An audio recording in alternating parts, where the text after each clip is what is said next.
Di tengah prosesi cerai yang belum ingkrah, Inara Rusli harus menghadapi perlawanan hukum dari kubu Tenri Anissa selaku tertuduh karena diisukan sebagai pelakor. Tenri yang sudah melaporkan Inara rupanya belum mencabut laporan. Inara pun didera pasal pencemaran nama baik. Tapi tampaknya Inara tetap ingin berdamai, tapi dengan syarat Tenri meminta maaf. Boleh aja, kalau dari dianya ada etiket baik untuk komunikasi, mengajukan perdamaian, ya secara aja. kekeluargaan. Secara kekeluargaan. Ya mungkin yang lalu-lalu mungkin dimaafkan, tapi dengan ya syarat. dengan syarat lah. Ya, Ya tanggung jawab lah. Nah, ada lah poin-poinnya. nanti Bisa diungkapkan sekarang. kita nggak bisa mengungkapkan di sini, nanti ketika nanti perdamaian itu sudah tercapai akan kita sampaikan. Jadi hari ini adalah klarifikasi tentang laporan yang diduga mengenai undang-undang ITE yang dilakukan oleh Tenten, saudara Tenten. Maka tadi ada 24 pertanyaan dari penyidik. Alhamdulillah sudah dijawab oleh Inara dengan baik dan semua dijawab dengan bagus ya. Dan ada beberapa yang saya juga agak shock juga gitu. Ada bukti-bukti yang diserahkan oleh Inara yang sebelumnya saya nggak tahu gitu. Jadi dia bawa, ketika saya baca saya juga kaget gitu mengenai, ya saya tidak bisa sampaikan di sini karena ini adalah rahasia ya kan, nanti biar penyidik nanti yang analisa semuanya. Alhamdulillah lancar, pertanyaan dijawab dengan komedi. Hidup ini diketawain aja ya, nggak usah stres-stres ya. Ya mudah-mudahan dari penyidik bisa memproses jawaban yang udah aku berikan dan bukti-bukti yang ada dan bisa terungkap lah kebenarannya.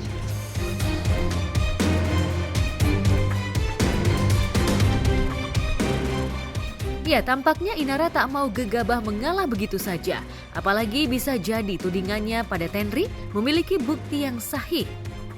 Seorang ibu juga tante Gemes. agak gemes ya, Kalau heran saya ya. seorang ibu, pasti anak saya bisa saya gebukin, maksudnya gini, bukan gebukin apa ya, bahasa Medannya tadi saya bilang buat tumbuk tadi sampai begitu, karena pantes loh sebagai perempuan. Ya dalam chattingan itu, ini antara suami istri, chattingannya saya tidak bisa menyampaikan di sini karena itu terlalu vulgar dan tidak etis seorang suami berbicara seperti itu terhadap istrinya. Kalau saya bilang, kalau saya sebagai ibu, itu anak saya tumbuk, saya bilang. Ini saya bicara di luar dari konteks pengacara ya, ini pribadi.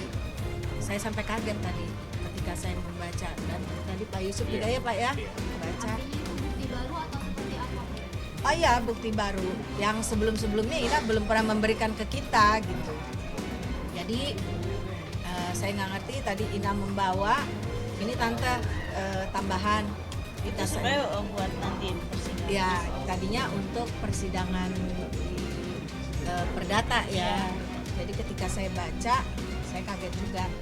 Mbak Inara itu merasa klien kami adalah pelakor. Kenapa dia nggak cari?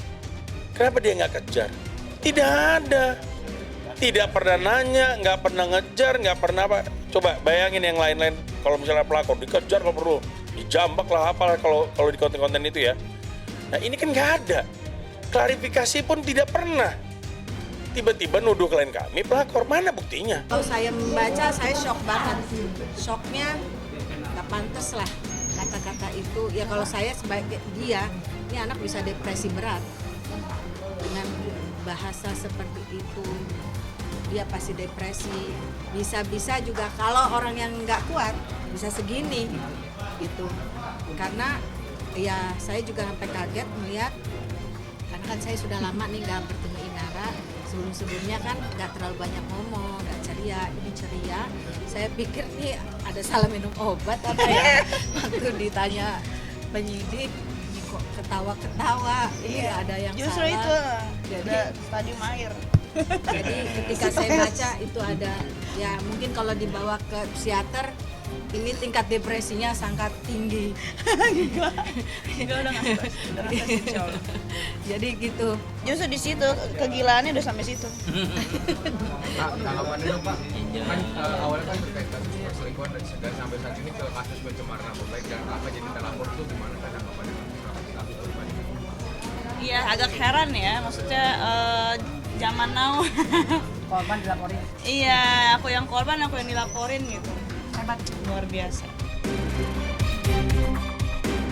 Sementara Tenri sendiri tak ingin reputasi diri dan keluarganya tercoreng karena tuduhan Inara. Lantas akankah mediasi kedua kubu akan mudah atau sebaliknya mustahil dilakukan? Masalahnya ibu saya sampai diserang gitu loh. Sampai tante saya nggak tahu apa-apa juga diserang gitu. Sampai ada yang bilang ibu saya mati segala macem dan dibilang tidak bisa mendidik anaknya. Kalian nggak apa-apa hujat saya, tapi tolong jangan bawa ibu saya. Jangan pernah bilang ibu saya nggak pernah bisa didik saya. Jangan pernah bilang ibu saya nggak pernah bisa didik saya.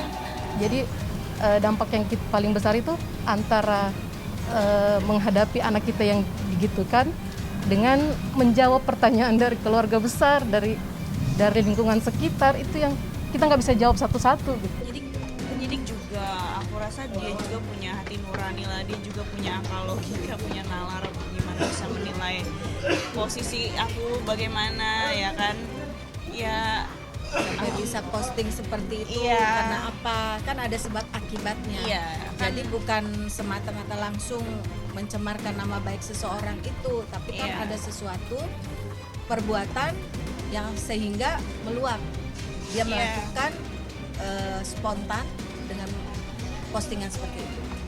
Dan itu pun udah dilakukan oleh Ina dengan permohonan maaf secara terbuka, ya kan? Ke media, terus juga tertulis juga. Tapi pihak sana masih merasa kurang. Nah itu anehnya, merasa kurang. ya Dia kurangnya analoginya apa? adalah dia ngelempar batu gitu ke air, terus kecipratan kena muka sendiri tapi nyalain orang.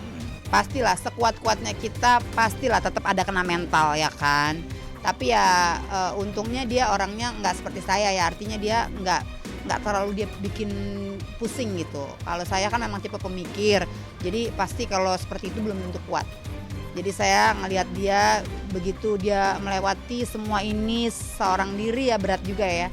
Dan itu alhamdulillah ya dia bisa apa ya sekuat ini gitu, bisa sekuat ini. Dan sekarang alhamdulillah kondisinya sangat jauh lebih baik. Oh iya, sama anak udah pasti dia waktu itu nangis sedih gitu kan mau ketemu anak. Tapi waktunya belum pas kayak begitu. Ada banyak syarat dan ketentuan dari pihak sana. Jadi mungkin kalaupun mau nginep kan juga harus pihak sana kan yang perempuan harus ikut seperti itulah. Jadi mungkin kalaupun ada ketemu ya nggak bisa apa ya waktunya nggak bisa terlalu lama gitu. Kalaupun lama mesti ada banyak yang peraturan ini itu gitu yang harus dijalanin gitu.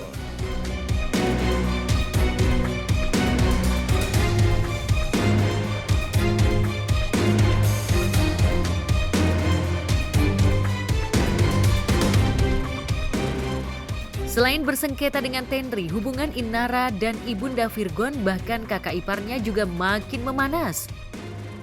Apalagi keterlibatan kakak ipar dan mertua ini justru dinilai memperkeruh suasana hingga Inara dan Virgon sulit bercerai dengan jalan baik-baik. Lantas, apa yang membuat Inara sulit berdamai dengan sang mertua dan iparnya? Bagaimana pula ipar dan mertuanya menilai sifat Inara? Coba dinilai sendiri, coba dipikir ada kemungkinan kan ya salah satunya lah, salah satu dari sekian banyak. Ya bawaan orang itu kan nggak gampang berubah ya, apalagi itu udah karakter udah puluhan tahun ya kita hidup, jadi itu nggak bisa dibikin-bikin seperti itu, pasti akan keluar. Udah biasa sih kita ya, udah biasa tahu begitu, makanya kita bisa bicara seperti ini, udah biasa. Kurangnya itu ya. Terutama ke suaminya ya, sangat disayangkan, ke anak-anak seperti itu. Makanya mudah-mudahan ke depannya dia bisa lebih baik lagi, dia bisa lebih berubah, dia bisa introspeksi diri. Ya sekarang gini, nggak ada asap kalau nggak ada api. sebut aja ngelawan loh kalau diinjek. Siapa sih yang nggak ngelawan kalau dizolimin terus atau disakitin terus gitu, atau dibully atau didiskriminasi terus gitu, pasti akan melawan. Apalagi ini untuk kepentingan anak-anak juga gitu kan, aku harus stand up gitu untuk kepentingan parenting juga gitu. Jadi ya why not, kalau aku harus ngelawan ya aku ngelawan gitu untuk kebaikan dengan cara yang baik. Pun awalnya sabar ya kan. Oh iya kan, semua juga begitu, nggak bisa langsung dar harus pelan-pelan dulu. Tapi kalau nggak kena dibilangin ya gimana dong?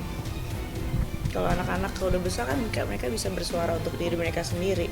Kalau sekarang kan mereka belum bisa, jadi mau nggak mau ya aku sebagai ibunya harus maju lah bersuara ngebelain mereka. Apapun itu, dalam kasus apapun itu, dia bisa melihat peluang dan ada kesempatan, kenapa enggak, kan seperti itu. Ya sah-sah aja sih orang mau mendapatkan rezeki seperti apa ya, sah-sah aja sih. Kembalikan saja sama mereka, ya, apapun itu, ya. Ini seperti ini bagian saya. Anak saya bahagia, anak saya gembira, Inara yang ngerasain. Begitu anak saya susah, saya ngerasain. Tapi kan nggak ada habisnya kalau kita mikirin omongan orang. Maksudnya yang jalanin rumah tangga kan kita berdua gitu loh. Dan kita berdua juga sama-sama orang dewasa, sama-sama udah tahu konsekuensinya seperti apa. Ya udah jalanin gitu. Kenapa harus orang lain yang bersorak-sorak?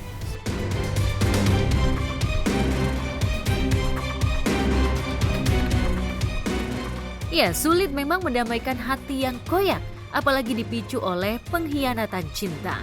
Lantas mungkinkah karena remuk redam hati yang menerpanya, Inara santer diisukan akan hijrah ke negeri Paman Sam, Amerika?